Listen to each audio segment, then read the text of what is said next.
हातचे न हात हे कधी सुटायचे, बिकट वाट ही तरी पुढेच जायचे, ना रुसायचे सदा हसायचे, ही साद ऐकून या साखळी जोडूया. नमस्कार.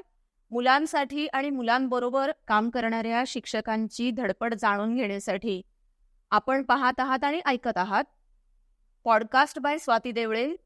पॉडकास्टचं नाव आहे टीचर्स द इन्फ्लुएन्सर्स. आज आपल्याबरोबर आहेत सुनीताताई लेले. 25 वर्षांपेक्षा जास्त काळ त्या स्पेशल मुलांसाठी आणि मुलांसोबत काम करतायत. ऑटिझम, मतिमंदत्व, सेरेब्रल पाल्सी आणि डाऊन सिंड्रोम असलेल्या मुलांना उपचारात्मक प्रशिक्षण त्या देतात. 20 वर्षापूर्वी त्यांनी होम स्कूलिंगची संकल्पना पहिल्यांदा मांडली आणि भारतामध्ये ते सुरू केली. मुलांबरोबर पालकांनाही ट्रेनिंग त्या देत असतात आणि त्यांचे काउन्सिलिंग पण करतात. साद या संस्थेच्या त्या फाउंडर मेंबर आहेत. विशेष गरजा असलेल्या मुलांच्या आणि पालकांच्या त्या इन्फ्लुएन्सर आहेत. Inner wheel club of Pune metro, Deshastha Rigvedi Brahman Sanstha, rotary club of Khadki अशा अनेक निरनिराळ्या संस्थांनी त्यांना सेवा कार्यासाठी पुरस्कृत केलेलं आहे.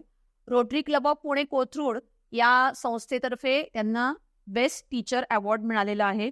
त्याचप्रमाणे प्रभात नारी सन्मान हाही सन्मान त्यांना प्राप्त झालेला आहे. ऑटिझम एक बिकट वाट ते वहिवाट या पुस्तकाच्या ते लेखिका आहेत. आज आपण सुनीताताईंशी गप्पा मारणार आहोत. सुनीताताई नमस्कार. विशेष गरजा असलेल्या मुलांबरोबर काम करताना त्यांना आलेले अनुभव पण आपण हे करणार आहोत, शेअर करणार आहेत ते आपल्याशी, आणि जाणवलेली आव्हानं पण त्याबद्दल पण आपण बोलूया. ऑटिझम, त्याच्यानंतर मतिमंदत्व, सेरेब्रल पाल्सी आणि डाऊन सिंड्रोम अशा 4 वेगवेगळ्या डिसऑर्डरमध्ये काय फरक आहे? म्हणजे मूळ लक्षणांमध्ये फरक आहे आणि डायग्नोसिस केल्यानंतर त्यांच्याबरोबर काम करण्याची पद्धत पण बदलते. उदाहरणार्थ सांगायचं झालं तर ऑटिझम जेव्हा तुम्ही म्हणताय त्यावेळेला मूळ त्यांच्यामध्ये असं एक लक्षण दिसतं की त्यांच्यात लवचिकता कमी आहे किंवा त्यांना सामाजिक कौशल्याचं भान कमी आहे. आणि मग दुसरीकडे जर डाऊन सिंड्रोमची मुलं बघितली तर त्या मुलांमध्ये सामाजिक कौशल्य विकास खूप जास्त झालेला असतो. म्हणजे ती खूप समाजामध्ये राहू इच्छितात, त्यांना लोकांची मैत्री करायची असते, पण त्यांना सूक्ष्मकारक कौशल्य जे आपण चिमटीत धरून काम करायचं म्हणतो त्याच्यात कमतरता असते. तर ऑटिझमची मुलं शारीरिकदृष्ट्या त्यांचे नैसर्गिक जे वाढीचे टप्पे आहेत ते इतर मुलांसारखेच असतात. त्यामुळे दिसतात ती मुलं सर्वसामान्यांप्रमाणे, पण वागताना त्यांचं वर्तन असं असतं की आपल्याला वाटतं की मुद्दाम वेळे चाळे करतायत का किंवा मुद्दाम खोडकरपणा. आणि डाऊन सिंड्रोमची मुलं तर त्या मुलांमध्ये मी सांगितलं तसं सूक्ष्मकारक कौशल्याचा अभाव असतो किंवा त्यांचं वाणी तेवढी म्हणजे बोलणं स्पष्ट नसतं कारण त्यांची जीभ जाड असते. त्यामुळे त्यांना बोलताना थोडं अडचण येतं, मग त्यांचं बोलणं नीट कळत नाही. तर असं प्रत्येक डिसेबिलिटी बद्दल आपण जेव्हा बोलतोय तेव्हा त्यांची लक्षणं वेगळी असतात आणि शिक्षक म्हणून मग काम करण्याचं स्वरूप पण बदलतं. आणि हा जो हे सेरेब्रल पाल्सी हा काय सेपी म्हणजे ना जनरली असा खूप मोठा आजार नाही म्हणता येणार, पण ही स्थिती आहे जी जन्मापासून असते आणि त्याच्यामध्ये एक हात किंवा 2 हात किंवा हात आणि पाय अशा फिजिकली चॅलेंज्ड मुलांमध्ये ही मुलं मोडतात. पण अनेक मुलांची बौद्धिक क्षमता ही सर्वसामान्य असते. त्यामुळे शारीरिकदृष्ट्या अक्षम असली तरी पण मानसिकदृष्ट्या ते शिक्षण घेऊ शकतात आणि शिकू शकतात. म्हणजे नेहमीच्या मुलांमध्ये ते मिसळू शकतात. मिसळण्यासाठीची संधी कमी मिळते कारण शारीरिकदृष्ट्या अपंगत्व असल्यावर आपल्या देशामध्ये ना सुविधा इतक्या कमी आहेत, बरोबर, की ते बागेत जाऊ शकत नाहीत, लहान मुलांमध्ये मिसळू शकत नाहीत. त्यामुळे थोडी समाजापासून माझी सगळेच विद्यार्थी आणि त्यांचे पालक बाजूला होत आहेत आणि म्हणजे झालेत. इतक्या वर्षांच्या प्रवासामध्ये मला दिसलंय की फारसा फरक पडलेला नाही. आणि असं म्हणजे मी ऐकलंय की ऑटिझमच्या मुलांना विशेष क्षमता असतात काही, की काहींना असतात, त्यांना स्प्लिंटर स्किल म्हणतो आपण, पण सगळ्यांना नसतात. फक्त मग होतं काय की सांगताना जर असं आपण सांगितलं की ऑटिझमच्या मुलांना असाधारण कुठली तरी क्षमता असते, तर असते असं स्टेटमेंट केल्यावर मग पालकांना म्हटलं की प्रत्येक मुलामध्ये असावी, तर त्याच्यात सुद्धा काही पर्सेंटेज आहे. आता माझ्याच मुलांचं तुम्ही उदाहरण घेतलं तर एक माझा विद्यार्थी नाहीये, पण ज्या कुटुंबाशी मी निगडीत आहे, तो मुलगा उत्तम चित्र काढतो. म्हणजे त्याची नॅशनल लेवलला प्रदर्शनामध्ये चित्र ठेवली जातात. खूप लहान वयामध्ये हे कळलं. माझा स्वतःचा मुलगा 2,000 पीसेसचे पझल्स करू शकतो. आणखीन सुरुवातीला तर त्याला कुठल्या कॉम्पिटिशनमध्ये उतरवलं तर तो पांढरी बाजू वर म्हणजे चित्र खाली अशा पद्धतीने लावायचा. म्हणजे ते चित्र बघून नाही लावत, त्याला ते परसेप्च्युअल स्किल्स आहेत की तो फिक्स करू शकतो. काही मुलं माझी उत्तम वाद्य वाजवतात, तर कीबोर्ड पर्टिक्युलरली. तर असं विशेष कौशल्य असतं. एक अगदीच वेगळ्या विद्यार्थ्याबद्दल मी सांगू इच्छिते. म्हणजे मी ना कॅलेंडर किंवा नंतर मोबाईल हसल्याशिवाय त्याच्याशी कधी तारीख आणि वार आणि वर्ष विचारायची नाही. म्हणजे मी जर त्याला म्हटलं की 20 सप्टेंबर 1950 वार कुठला होता, तर तो वार सांगणार. अरे, जर मी त्याला वार आणि वर्ष आणि महिना सांगितला तर तो दिवस सांगणार. तर हे स्प्लिंटर कौशल्य म्हणतात. हे उपजत असतं, मुद्दाम शिकवता येत नाही. पण अशी आहेत मुलं, पण त्याही मुलांना सामाजिक कौशल्य शिकवायलाच लागतं. बरोबर. किंवा म्हणजे जे स्वमग्नतेशी निगडीत, ऑटिझमशी निगडीत पर्टिक्युलर कॅरेक्टरिस्टिक्सची शिक्षण आहे ना, कम्युनिकेशनचं, की नाही तुला बोलायलाच लागतं, हवं ते घेता येत नाही, हे स्प्लिंटर कौशल्य असलं तरी पण त्यांना शिकवायला, असंही मी बघितलंय. बरं, हे खूप वेगळं आहे. म्हणजे असं सामान्य मुलांमध्ये तर नाहीच आढळणार असं वाटतं. असे नाही, म्हणूनच मग काही चेस चॅम्पियन 16व्या वर्षी होतात किंवा 15व्या वर्षी होतात. पण जी संख्या त्याच्यात पण पर्सेंटेज तसं ह्याच्यात पण कमी आहे. फक्त ऑटिझम मध्ये काय होतं की बाकी त्यांचे जे विकासाचे टप्पे आहेत ते त्यांनी नाही अवगत केलेले. पण हे एकच काहीतरी एक त्यांच्यात कौशल्य आहे जे खूप जास्त प्रमाणात आहे, त्यामुळे मग ते हायलाइट. आणि मग रेमेडियल टीचिंग म्हणजे काय असतं, काय करू शकतो? रेमेडियल टीचिंग म्हणजे रेमेडी म्हणतात तसंच. प्रत्येक मुलाचं आम्ही असेसमेंट करतो आणि कुठल्या एरियामध्ये त्या मुलामध्ये वयाच्या टप्प्यांशी निगडीत वाढ झालेली नाहीये आणि ती दरी वाढत जाऊ नये म्हणून तितकंच शिकवायचं. म्हणजे अभ्यासात गती आहे, अभ्यासात गरजच नाहीये, पण सामाजिक कौशल्य विकसित झालेलं नाही, तर तेवढंच शिकवायचं. तर रेमेडियल टीचिंग म्हणजे ज्याच्यात मुलाला अजून प्रगती करायची संधी द्यायला हवी किंवा विशेष पद्धतीने शिकवायला, वेगळ्या पद्धती तसं शिकवायला लागतं. उदाहरणार्थ त्यांना समजा संकल्पना लक्षात येत नाहीयेत, पुढे मागे वर खाली किंवा चढ उतार, तर ते ऍक्च्युली प्रॅक्टिकली शिकवलं की ते पटकन शिकतात. त्यामुळे टेबल खुर्चीवर बसून आम्ही अनेक वेळेला अभ्यास करत नाही. आम्ही अनेक वेळेला बागेमध्ये फरशीवर चित्र काढून किंवा समाजात जाऊन त्यांना शिक्षण देतो. पण खरं सांगायचं तर असं म्हणलेलंच आहे ना की कृतीयुक्त शिक्षण हे खरं शिक्षण. म्हणजे नॉर्मल मुलांना सुद्धा, ज्यांना काही डिसऑर्डर नाहीये, त्यांना सुद्धा कृतीयुक्त शिक्षणच द्यायला हवंय. खरं तर तोच मार्ग आहे. माझं बेसिक शिक्षण जे झालंय ना, ते मी SNDT मधनं चाइल्ड डेव्हलपमेंट मेजर घेऊन मी प्री प्रायमरी टीचर आहे. माझं बेसिक शिक्षण ते झालंय आणि मग घरातच मुलाला डिसेबिलिटीचं निदान झाल्यानंतर मग मी स्पेशल एज्युकेशनची डिग्री घेतली. त्यामुळे बेसिक मी चाइल्ड डेव्हलपमेंट किंवा प्री प्रायमरी टीचर आहे आणि ॲडेड टू दॅट मला स्पेशल एज्युकेशनची डिग्री बोनस आहे तो खरं. म्हणजे मला जे सर्वसाधारण टप्पे आहेत ना ते माहिती असल्यामुळे ह्या मुलांमध्ये काय अजून करायला पाहिजे ते पटकन लक्षात. माधवी आदिमुलम यांची जर्नी मी ऐकली आणि पाहिली, आणि त्यांची अनन्य लर्निंग सेंटर नावाची संस्था आहे हैदराबादला. तर त्या व्यावसायिक शिक्षणाकडे सुद्धा कसं करता येईल, कारण अशा डिसऑर्डर असलेल्या मुलांना अजून समाजामध्ये एकत्रितरित्या आपण काम करूया अशी अजून हे नाही, विचारसरणी नाही झालेली. खरं म्हणजे काही हरकत नाही तशी व्हायला, पण अशी नाही झालेली अजून. तर त्याच्यासाठी म्हणून त्यांनी मग व्यवसाय शिक्षण, की आयुष्यभरासाठी त्यांना काहीतरी मिळायला पाहिजे, एक पोट भरायचं साधन किंवा उपजीविकेचं साधन मिळालं पाहिजे, म्हणून त्यांनी ती संस्था स्थापन केली आहे. तसं आपल्या इथे कुठे कुठे असे प्रयत्न चालू आहेत का महाराष्ट्रामध्ये? ऍक्च्युली तुम्हाला सांगू का, तुम्ही भारतभर बघाल ना, तर ह्या सगळ्या चळवळी प्रामुख्याने पालकांनीच सुरू केल्या. हा, हो. तर आम्ही पालक ह्याच्याकडे असं बघतो की सरकारकडनं किंवा देशाकडनं अपेक्षा करायच्या आधी, कारण इतके प्रॉब्लेम्स आहेत ना ज्वलंत, की त्याच्यात दिव्यांगांपर्यंत पोहोचण्यासाठी खूप कालावधी होणार आणि त्याच्यातही महाराष्ट्र अग्रगण्य राज्य आहे मला वाटतं, जिथे डिसेबिलिटीसाठी मागच्या वर्षी डेडिकेटेड मिनिस्टरची स्थापना झाली. भारतातला एकमेव राज्य मला वाटतं महाराष्ट्र आहे, पहिलं आहे ते राज्य. तर वेळ लागणार आहे. पण तुम्ही मला जे विचारताय की व्यवसाय ना, तर त्याची सुरुवात खूप लहानपणी करायला लागते.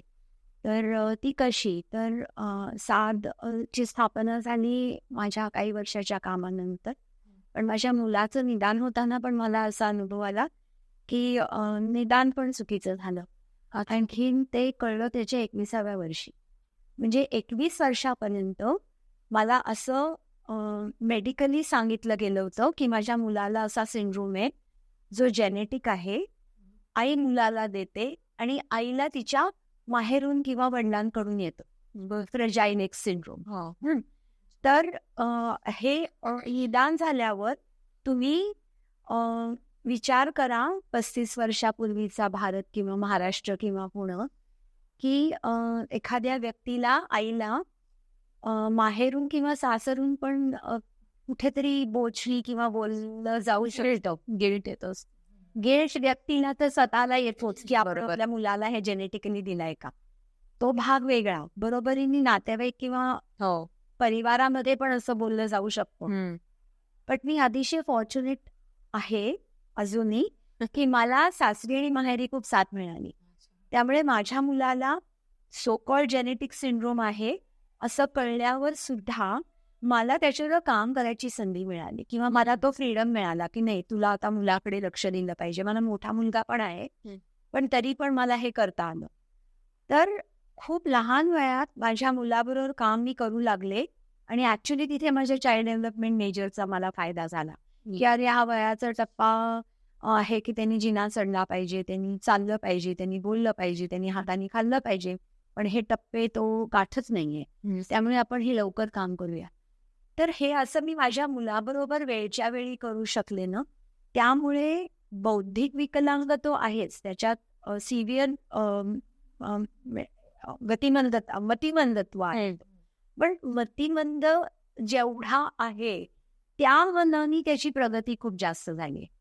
इतर गोष्टींमध्ये इस्त्री करू शकतो कपड्यांची धोब्यासारखी, सायकल चालवू शकतो टेकडीवर, पझल्स करू शकतो, स्वतःसाठी नाही तर 4 लोकांसाठी तो चहा, कॉफी, पुलाव, पोळी, भाजी हे सगळं करू शकतो, कुकर लावू शकतो.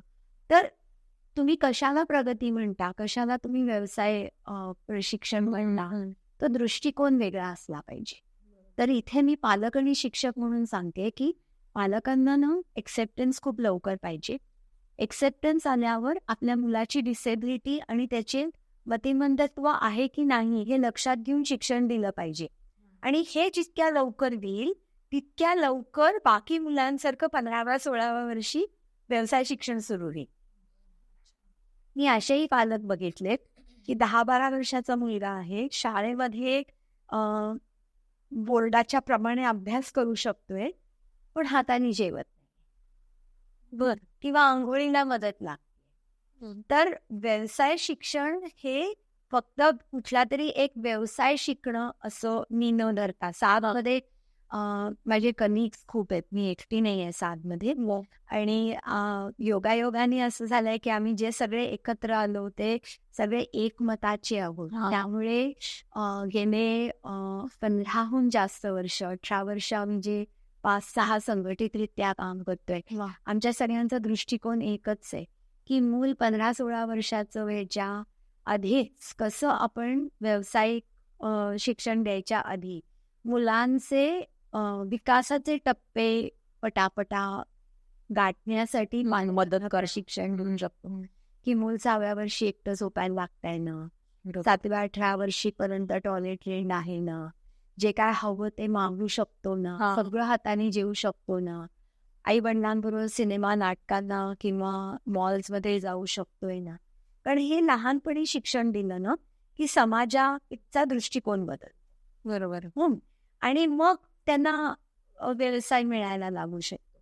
बरं, पहिल्या इतकी परिस्थिती आता वाईट नाही आहे बघा. IT इंडस्ट्रीमध्ये किंवा अनेक ठिकाणी डिसेबिलिटी असलेल्या मुलांना नोकरीच्या संध्या मिळायला लागल्यात. पर्टिक्युलरली हॉस्पिटॅलिटी इंडस्ट्रीमध्ये हाऊसकीपिंग असेल किंवा काही मुलांचं तुम्ही बघाल तर त्यांनी स्वतःची अगदी छोटी छोटी रेस्टॉरंट पण चालू केली. किंवा काही रेस्टॉरंट अशी सुरू झाली आहेत की जिथे डिसेबिलिटी असलेल्या व्यक्तींना संधी येतात.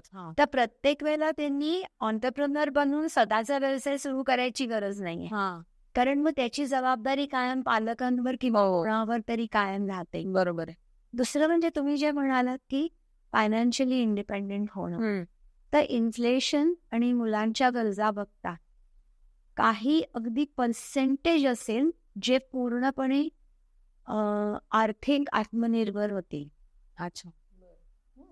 कारण अजून त्याच्यावर काम करायला हवंय का? काम करायला पेक्षा त्या मुलांना ती अडचणच आहे.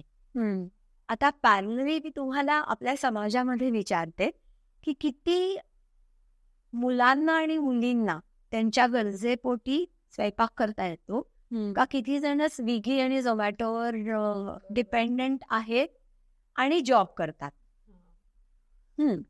तर मग ती हँडिकॅपिंग सिच्युएशन आहेच, राईट.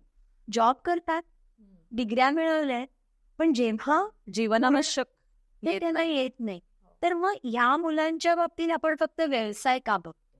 असं का नाही बघितलं जात की ते कुटुंबाचा एक रिस्पॉन्सिबल व्यक्ती आहे, मेंबर आहे, घरातली कामं करतायत, घरात मदत करतायत, तो पण व्यवसाय. आम्ही साथमध्ये ना व्यवसाय म्हणजे पैसे कमवणं असं न धरता आम्ही धरतो व्यवसाय vocation in the English sense. म्हणजे जेस्त ती अभ्यास नाही किंवा एक कॅथलिक समाज जे व्होकेशन म्हणतो ना की दिवसभर ऑक्युपाईड राहण्याचा एक मार्ग, तसं आपण बघायला पाहिजे. मग ते भाज्या निवडणं असेल, घरची कामं करणं असेल, किंवा ज्या कुटुंबात राहतात तिथलं एक रिस्पॉन्सिबल व्यक्ती असणं असेल. बरोबर. तर अशा प्रकारे बघणं सुद्धा गरजेचं आहे. पण समाजामध्ये जाऊन त्यांनी काम करण्याचं कौशल्य विकसित करणं ही जरुरी आहे, महत्वाचं आहे. कारण मग एक रुटीनला डिसिप्लिन राहतं की इतके वाजता मला बाहेर पडता येतं, मी व्यवस्थित कपडे घालते, मग मी बस किंवा माझ्या साधनांनी तिथे पोचते, तिथे मी काही जबाबदारी करते, इतके वाजता मी घरी यायचंय. तर हे जे दिवसाचं रुटीन लागलं पाहिजे, त्याच्यासाठी त्यांनी घराबाहेर पडणं गरजेचं. पण प्रत्येक वेळेला त्याचं रूपांतर आर्थिक म्हणजे इतकं कमवण्याची शक्यता कमी आहे जेणेकरून ते पूर्णपणे आत्मनिर्भर होते. आई वडिलांना ज्याप्रमाणे लहानपणापासून त्यांना इंडिपेंडेंट करण्याचं कौशल्य शिकवायचंय, त्याचप्रमाणे आर्थिक नियोजन करायचंय. म्हणजे ताई मी तुम्हाला ते जास्त प्रकर्षाने सांगू इच्छिते. कारण काय होतं ना, आताच्या पिढीमध्ये थेरपीज वर पैसे खर्च करणं आणि दोघं जॉब करतोय तर आपण त्यांना पाठवणं, हे माझ्या पिढीपेक्षा खूप सोपं झालंय. तर त्याच्याच बरोबरीने फायनान्शियल प्लॅनिंग खूप लहान वयापासून हे करणं आणि मुलांसाठीचं ते नियोजन करणं, याची जागरूकता आई वडिलांनी एकत्रित ठेवणं खूप बरोबर. म्हणजे आम्ही काय केलं होतं ना की मुलाचं निदान झाल्यावर सगळंच प्लॅनिंग असं केलं होतं जेणेकरून माझ्या मुलाला आर्थिक मदत आपल्याला करायला लागणार आहे, तर त्याचं प्लॅनिंग आम्ही खूप लवकर सुरू केलं. व्हेअरएज आजकालचे पालक मला दिसतात की बरेच बाबा लोक इन्व्हॉल्ड आहेत. मी असं ब्लँकेट स्टेटमेंट नाही करत आहे, पण अजूनही आईच जास्त गुंतलेली आहे. त्यामुळे आम्ही साथमध्ये ना वर्षातनं 2-3दा आई वडिलांना, आजी आजोबांना, बहीण भावंडांना असं वेगळं बोलवून त्यांच्याबरोबर पण आम्ही मीटिंग्स ठेवतो. मग बाबांबरोबर फायनान्शियलचं बोलायचं, पार्टिसिपेटरी तेव्हा तो मुलगा किंवा मुलगी कोण आहे तिथे असते म्हणजे तिला माहिती असतं ते नाही. हा प्रश्न तुम्ही छान विचारलात. कारण काय आहे, माझ्या बऱ्याचशा डिसेबिलिटीजच्या मुलांच्या बाबतीत असं आहे की त्यांना समजत नाही असं समजून मुलांच्या समोर खूप बोललं जातं. त्यामुळे मी काउन्सिलिंगचा कोर्स केला, कारण मला असं खूप जाणवलं की मी आई पण आहे आणि शिक्षक पण आहे, तर मग मी काउन्सिलर पण झाले तर मी आईपर्यंत जास्त लवकर पोहोचू शकते का. तर त्याच्यात मला असं जाणवलं की मुलासमोर खूप सहज बोललं जातं की हा ना मला खूप त्रास देतो, हा ना माझं ऐकत नाही, हा बाबांचा ऐकतो माझं ऐकत नाही. तर हे मुलांसमोर बोलू नये ऍब्सोल्युटली. म्हणजे मी आईला इथपर्यंत काउन्सिल करते की फोनवरनं पण चर्चा नाही करायची, मैत्रिणींशी, बहिणींशी किंवा घरातल्यांची. तर हे मुलांना समजत नाही.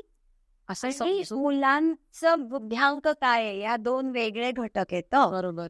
म्हणजे मुलांना बुद्ध्यांक कमी असला तरी मोठ्यांच्या किंवा शिक्षकांच्या, माझ्या पण देहबोलीतनं कळतं की आपल्याबद्दलची प्रतिमा काय आहे. करेक्ट. तर मुलांची ती डिग्निटी ठेवणं फार महत्वाचं आहे, रिस्पेक्टफुली त्यांच्याशी वागणं. बरोबर आहे, अगदी.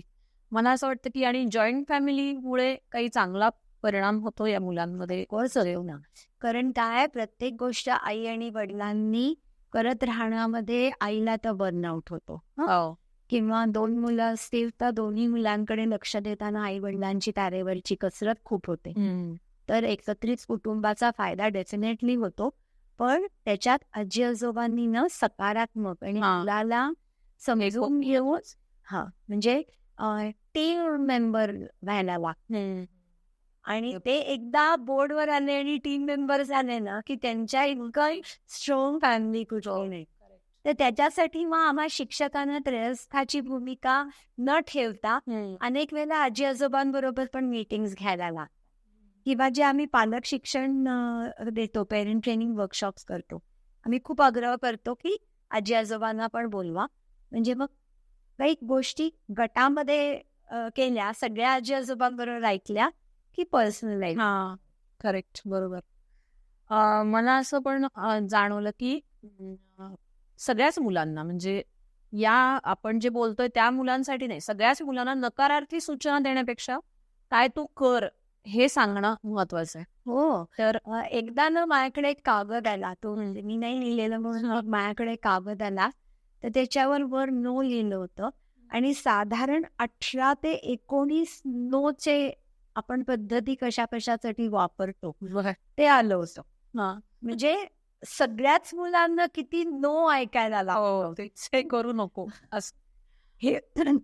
हे करू नको, हे बोलू नको.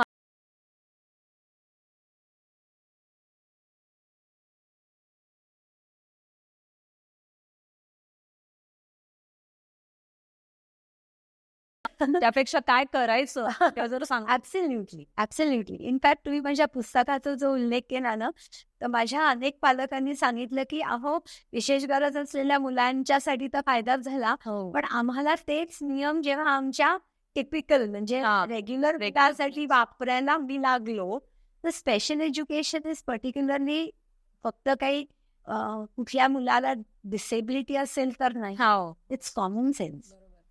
त्यामुळे माझ्या पालकांना ना खूप पटकन ह्याच्यात उडी मारता येते, कारण त्यांना कळतं की ह्या ज्या काय शिकवतायत ते कॉमन सेन्स आहे आणि ते कुठल्याही यासाठी उपयोगी आहे, त्यामुळे त्याचा फायदा होतो. दुसरा एक आहे की युनिक रेसिडेन्शियल प्रोजेक्ट म्हणून एक, खरं सांगायचं तर हा महत्वाकांक्षी प्रोजेक्ट वाटतो मला.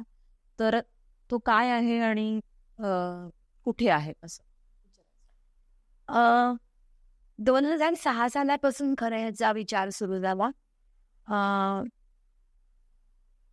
दामोदर टिळक नावाचे एक पालक मुंबईला राहायचे, ते पुण्याला आले आणि त्यांची माझी अनेक वर्ष ओळख होती.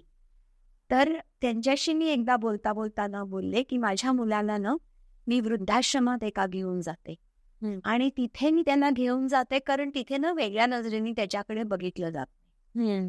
आणि तो अशा प्रकारचा वृद्धाश्रम आहे जिथे आजी आजोबांना टाकलं गेलंय, ते गेले नाहीयेत. जे आता तुम्ही बघता भारतात अनेक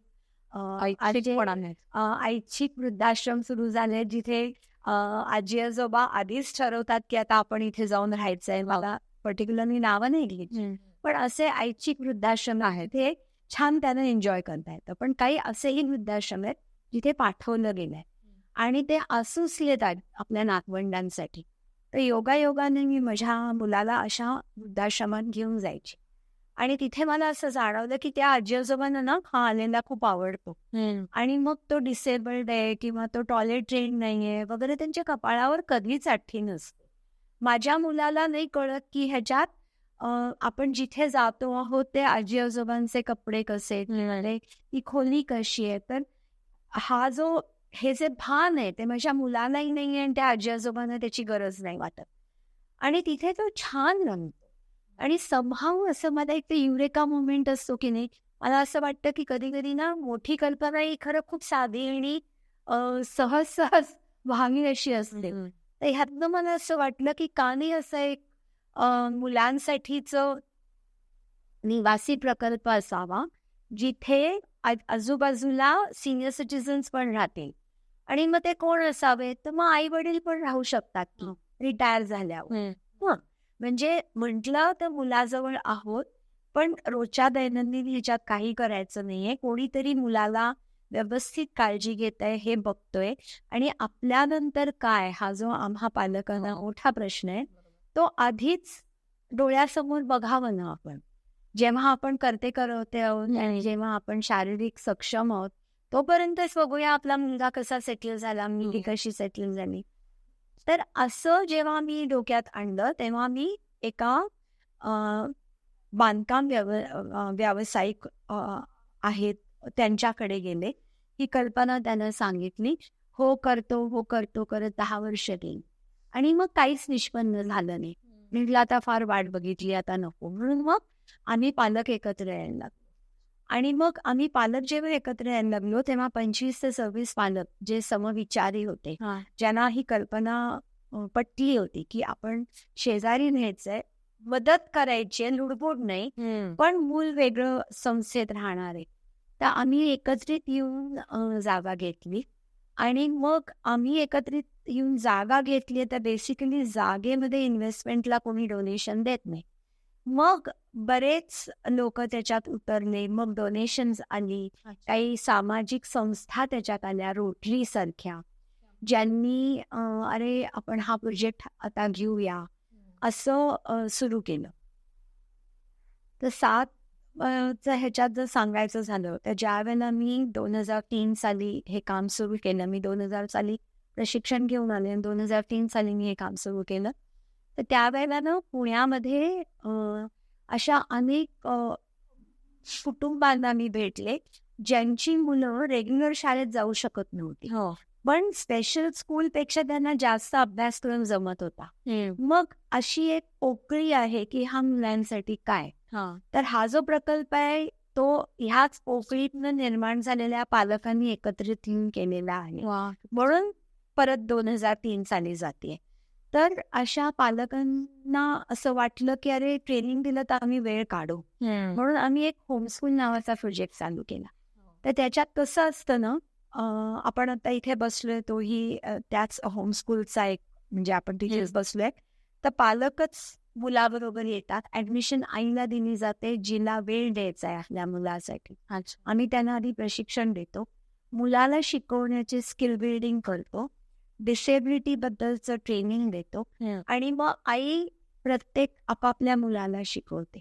तर जेवढं डिसेबिलिटीचं पर्सेंटेज आहे तेवढे शिक्षक होणं शक्य नाही, पण तेवढ्या नाही त्याच्या निम्म्या जरी 50% आई ही जर शिक्षिका होऊ शकली तर मुलांना त्यांच्या भाषेमध्ये, कारण माझ्या या सेंटरला ख्रिश्चन आहेत, हिंदी भाषिक आहे, BMPतनं आलेले आहेत, महाराष्ट्रातले आहेत, तर कुठल्याही भाषेमध्ये कारण आईच शिक्षण देते मुलांना.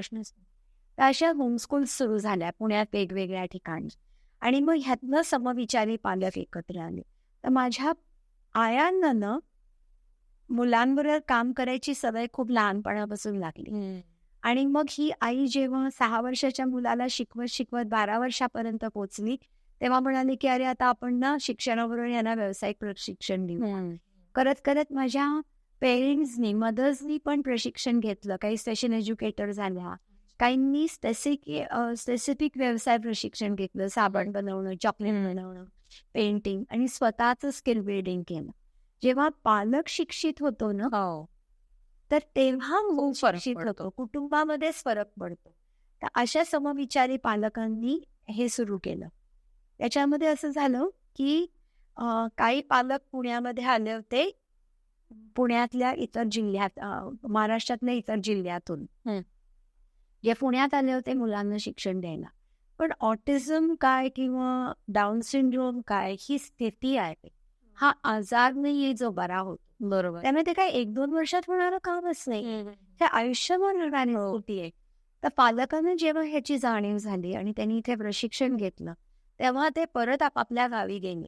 आणि मला खूप अभिमान वाटतो की पुण्यात तरी सोयी सवलती आहेत, पण नांदेडसारख्या ठिकाणी एका आईनी उमेद नावाचं एक होमस्कूल चालू केलं, ज्याचं आता व्यावसायिक रूपांतर झालं.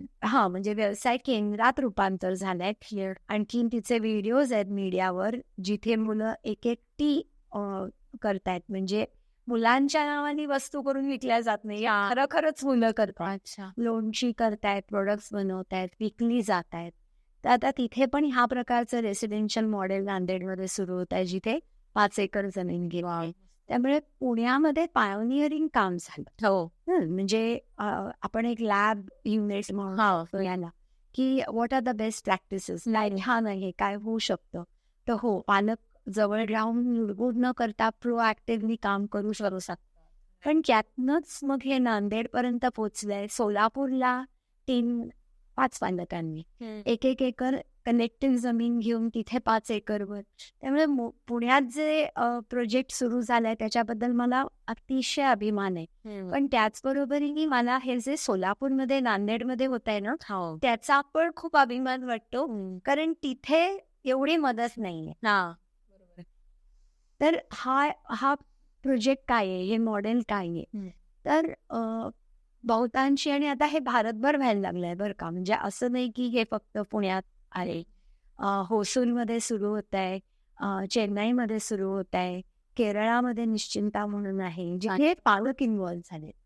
त्यामुळे पालकांची सक्रिय भूमिका रेसिडेन्शियलमध्ये होणं हे एक भारतामधलं सुरू झालेलं एक नवीन एक प्रकारचं काम आहे. आणि पुण्यामध्ये आम्ही 2006 पासून प्रयत्न केले, पण 2024 कारण समाजाला बदलायचं असेल ना, तर शिक्षकांनी थोडं बदलायला लागतं, पण शिक्षकाच्या मदतीला पालक यायला लागतात. बरोबर. त्यामुळे शिक्षक हा जरी कॅटलिस्ट आहे फॉर द चेंज, तरी फक्त शिक्षक कॅटलिस्ट होऊ शकत नाही, तर पालकांची साथ त्याला लागते. बरोबर आहे. विद्यार्थी, पालक आणि शिक्षक असं ते वर्तुळ आहे. विद्यार्थी हे पालकांमुळे बदलतात आणि पालक शिक्षकांमुळे बदलतात. त्यामुळे ज्या मुलांवर आम्ही ना 7 मध्ये ऍडमिशन देताना क्रायटेरिया नाही ठेवत. टॉयलेट ट्रेंड आहे की नाही, बोलता येतं की नाही, अग्रेशन नाही आहे ना वगैरे, असं आम्ही क्रायटेरिया नाही ठेवलेला. तर त्याची गरज आहे, कारण पालकांना जोपर्यंत ट्रेन करत नाही तोपर्यंत ह्या मुलांमध्ये बदल होणार नाही. बरं, ऑटिझमचं तुम्ही म्हणाल ना, तर इतके व्यवसाय केंद्र आहेत पुण्यात, महाराष्ट्रात, भारतात, पण फक्त ऑटिझमसाठी असं नाहीये. कमी आहे, नाही म्हणता येणार, नाहीयेत असं नाही, कमी आहे. म्हणजे जेवढं ऑटिझमचं होतं, मी काम करायला सुरुवात केली ना, त्यावेळेला 1000त 1 किंवा 996त 1 असं होतं, आणि आता 60त 1, 66त 1. परत आपल्या इथे सेन्सस मध्ये ऑटिझम अशा वेगवेगळ्या डिसेबिलिटीजची नावच नाही. लास्ट जे सेन्सस झालं त्याच्यात डिसेबिलिटीला एकाच कॅटेगरीत घेतलं. त्यामुळे प्रत्यक्ष ऑटिझम, पण जर रोज माझ्यासारख्या एका व्यक्तीकडे जर आठवड्यात 3-4 नवीन डायग्नोस येत असतील तर त्याची व्याप्ती काय याचा विचार. पण मग का वाढतंय हे प्रमाण? का आधी होतं आणि समजत नव्हतं आणि आता समजतंय असं नाही, काय? आता त्याच्याबद्दल काय ना, आम्हा शिक्षकांमध्ये किंवा आम्ही काम करणाऱ्या लोकांमध्येच खूप मत आहेत. तर डायग्नोसिस जास्त व्हायला लागलंय असं म्हटलं जातं, पण तेवढं नाहीये. फक्त लाईफस्टाईल चेंजेस, नंतर डायटरी, नंतर जेनेटिक, अशी अनेक कारणे आहेत. म्हणजे ज्याचा माझा फारसा ज्याच्यावर विश्वास नाहीये, तर मोबाईलमुळे पण असं बोललं गेलं. तर ह्या मुलांमध्ये बुद्ध्यांक चांगला असल्यामुळे पटकन ते कुठल्या तरी गॅझेटला शिकतात. तर गॅझेट सगळे शिकू शकतात, पण ते कारण नाहीये. पण आपली जी जुनी एक जीवनशैली होती ना, की घरचं खायचं, आहार आपला कसा होता, आपण जंक फूड खायचो का, नंतर टीव्ही आणखीन मल्टीमीडिया किती बघितला जायचो, मुलं मैदानी खेळ किती खेळायचे, घाम गळेपर्यंत संध्याकाळी खेळून यायचे, मग थकायचे. आता जनरल मुलंच किती कमी खेळतात ना. त्यामुळे मला वाटतं की जीवनशैली अख्ख्या समाजानेच बदलायची गरज आहे. संवाद पण कमी झालाय, म्हणजे त्याच्यामुळे पण काही फरक? रेस्टॉरंटमध्ये जाणं तर मुलं आणि आई वडील प्रत्येकाच्या हातामध्ये मोबाईल असतो.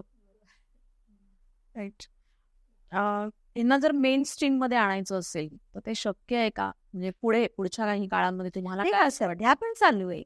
सध्या पण मेनस्ट्रीम मध्ये मुलं आहेत. त्या शैक्षणिक जी आपण काय बदल केलेले आहेत त्याच्यात काही बोर्डांमध्ये ऍडमिशन क्रायटेरियामध्ये ऑटिझम, कुठल्याही डिसेबिलिटीचं सर्टिफिकेट असलं तरी हक्काने ऍडमिशन घेऊ शकतात पालक. किंवा जॉब अपॉर्च्युनिटीज पण वाढलेल्या आहेत त्यांच्या. ऑफकोर्स फक्त काय झालंय की अपॉर्च्युनिटीज आल्या आणि आमचा करिक्युलम बदलायला ह्याच्यात गॅप पडली. दुसरी गोष्ट म्हणजे बोर्डांनी फॅसिलिटी दिल्या म्हणून एकात्मिक शिक्षणाकडे आपण वळतोय आणि पालक ते आपला हक्क समजतात. पण प्रत्येक मुलाचं बुद्ध्यांक वेगळं आहे आणि हे वेगळं आहे, शिकण्याची कुवत किंवा अबिलिटी वेगळी आहे. त्यामुळे सगळीच मुलं एकात्मिक शिक्षणात शिकवू शकणार नाहीये. त्यामुळे जे पॅरलल बोर्ड्स आहेत ना त्याचा विचार पालक करत नाही. त्यामुळे 9वी पर्यंत फक्त ढकलली जातात आणि तेव्हा म्हटलं जातं की ह्या मुलाला आता आम्ही जमणार नाही करू शकतो. त्यामुळे एकात्मिक शिक्षण हे जरूर मुलांचा हक्क आहे, जर बुद्ध्यांक तसा असला आणि शिकत मूल असलं तर. पॅरलल शिक्षण पद्धती करावी. मुक्त शिक्षण पण आहे त्याला पर्याय. मुक्त शिक्षण बरोबर. एक हायपर ऍक्टिव्ह मुलं असतात जी म्हणजे बाकी सगळं नॉर्मल असतं त्यांच्या, फक्त इतकी चंचल असतात की ती एका जागी स्थिर बसू शकत नाही, एक काम खूप वेळ करू शकत नाही. मग ती पण याच ह्याच्यामध्ये मोडतात का काय? ADHD, attention deficit hyper activity disorder किंवा अटेन्शन डेफिसिट AD असाही एक प्रकार आहे. तर जनरली ना 7 ते 8 वर्षापर्यंत हे लेबल लावू नये, कारण मॅच्युरिटी मुलाला येऊन आपण गटामध्ये काम करायचं हे शिक्षण द्यायला लागतं. मगाशी जे आपण जीवनशैली म्हटलं ना, त्या जीवनशैली वेगळी झाल्यामुळे सुद्धा काही मिसडायग्नोज होतात का असं मला खूप वेळा वाटतं. तो माझ्या मे बी वयाचा परिणाम असेल. मी पालकांना म्हणते की संध्याकाळी काय करतो, तर ही थेरपी ती थेरपी, तो क्लास, पण मग खेळत का नाही, तर म्हणे वेळ असतोस. तर संध्याकाळी मग मी 6 ते 7 शिकवण्यास घेत नाही, तर मला वाटतं सगळ्यांनी व्यायाम करावा माझ्यासकट. बरोबर. त्यामुळे काम करण्याची मी ती वेळच ठेवलेली नाहीये. तर ADHD असल्यावर आईवडिलांनी पहिलं बघावं की मुलाला व्यायाम होतोय का, मूल नैसर्गिकरित्या खेळताय का, नंतर मुलाच्या आहारामध्ये खूप जास्त साखर, खूप जास्त फिझी ड्रिंक्स, खूप जास्त रेडीमेड पिझ्झा, बर्गर, फ्राईज असं जेवण नाही आहे ना. कारण मी पालकांना विचारलं ना, हाताने काय खातो, चिप्स खातो. वरण-भात खातो का नाही, तो भरवायला लागतो. तर मग जे खाऊ शकतो, ग्रिपचा प्रॉब्लेम नाहीये, पण ग्रेपचा नाहीये, बुकेचा नाहीये, कशाचं नाहीये, हे फक्त आई-वडिलांना जी गरज वाटते मुलांनी खावं, ती मुलाला वाटत नाही. आणि मग दिवसभर जर मुलं खात असतील, तर त्यांनी मग वरण-भाताची भूकच लागलेली नसते. तर आरोप नाही करत आहे, मी फक्त म्हणतेय की चिंतन आणि मनन व्हावं शिक्षकांचं आणि पालकांचं. शिक्षकांनी सुद्धा होलिस्टिक विचार करायला पाहिजे.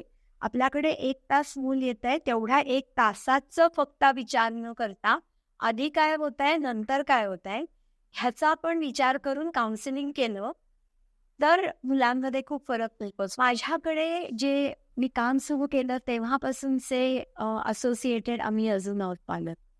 त्यामध्ये त्यातल्या अगदी कमी पर्सेंटेज आहे, अगदी कमी पर्सेंटेज आहे, पण त्यातल्या काही मुलींची लग्न पण झाली आहेत, काही ग्रॅज्युएट झालेत, काही इंडिपेंडेंटली जॉब करतात, मला कॉन्टॅक्ट करतात. कोणी पाश्चात्य देशात शिक्षण घेत आहे, इन्व्हेस्ट करत आहे, पण जाताना सुनीता आंटी जायच्या आधी मला शिकवा तिकडे मला काय वेगळे सोशल स्किल्स लागतील. But I am connected with all the parents who been associated. म्हणजे माझी ना कुटुंबाबरोबरचा कनेक्ट हा थांबत नाही. कारण मुलाचं वय वाढत गेलं ना तरी प्रत्येक टप्प्यातल्या त्यांच्या गरजा बदलतात वेगवेगळ्या असतात.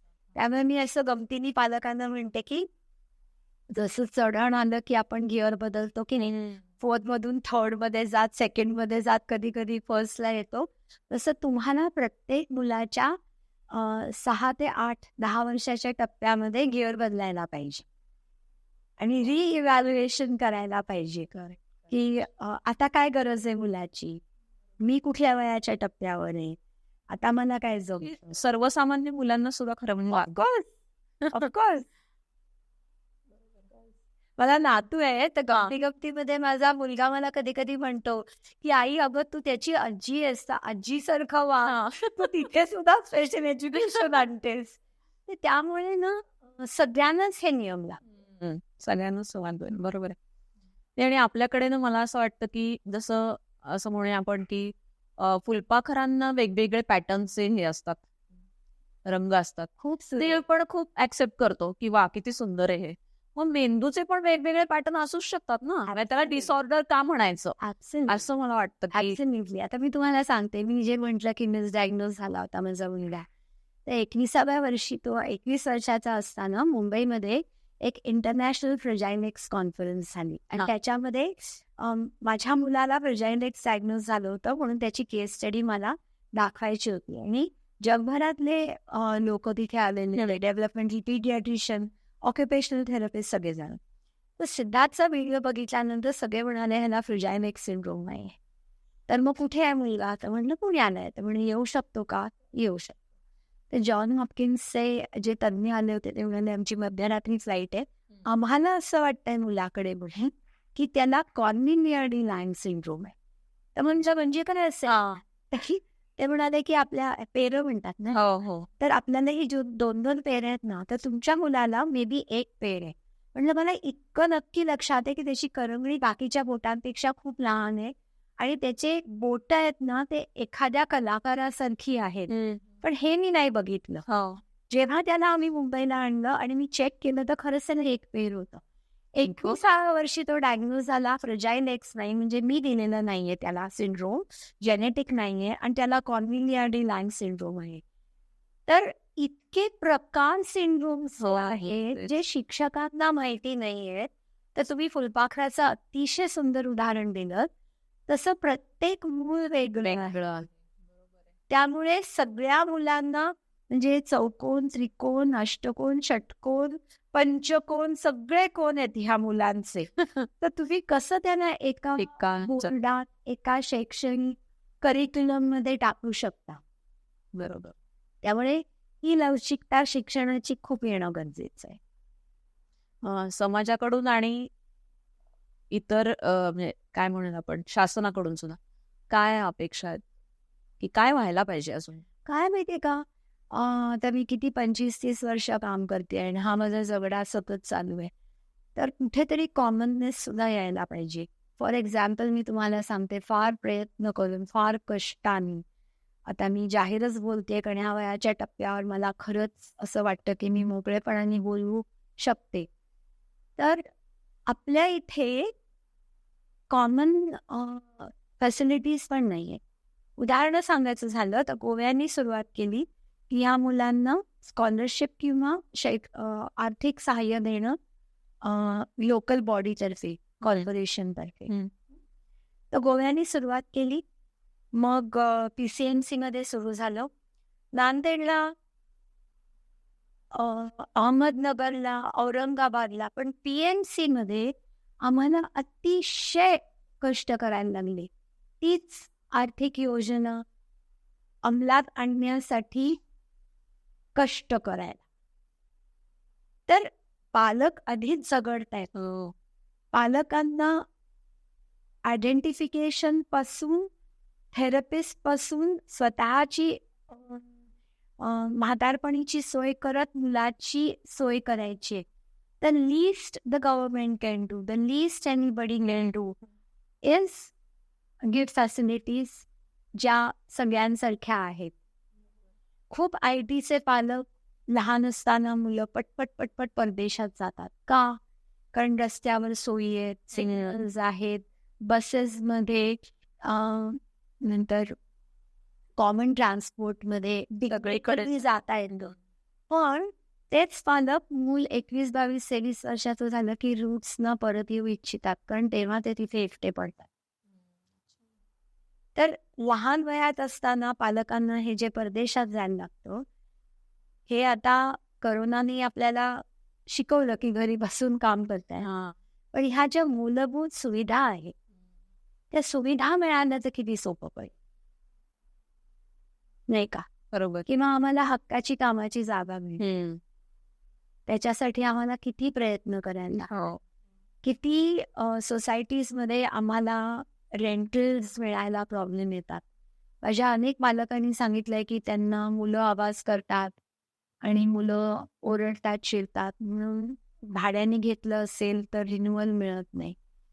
तर समाज प्रगल्भ होण्यासाठी ज्या काही डिपार्टमेंट्स आहेत त्यांनी जास्त प्रयत्न डेफिनेटली, कारण NGOच्या लिमिटेशन्स आहेत. हो, प्रश्नच नाही. म्हणजे आम्ही फंडरेझिंग पण करायचो, आम्ही पालकांना पण मदत करायची, आम्हाला पण ट्रेनिंग प्रोग्राम, आम्ही इंडिपेंडेंट राहू हा प्रयत्न करायचा.